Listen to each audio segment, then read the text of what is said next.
అన్ని రెఫరెన్సులతో సహా వివరించాను. గోపికలు అనేవాళ్ళు వాళ్ళు పరమ భక్తులు. ఎంతటి భక్తులు అంటే బ్రహ్మదేవుడు కూడా గోపికల యొక్క పాద ధూళి తీసుకుని నా శిరస్సుపై చల్లుకుంటాను, వాళ్ళకున్నటువంటి భక్తి ఆ స్థాయిలో ఉంది, వారితో పోలిస్తే నేను ఒక గడ్డి పరకను అని చెప్పి బ్రహ్మదేవుడు ఫీల్ అయ్యాడు.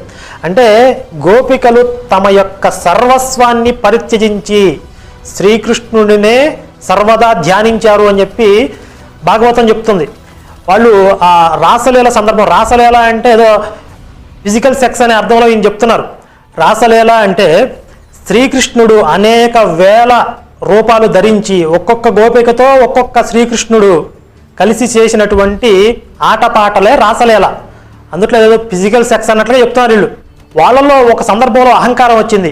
శ్రీకృష్ణుడు అంతటి వాడు మా సాన్నిధ్యంలో ఉన్నాడు, శ్రీకృష్ణుడు మా చెంత మాకు అందుబాటులో ఉన్నాడు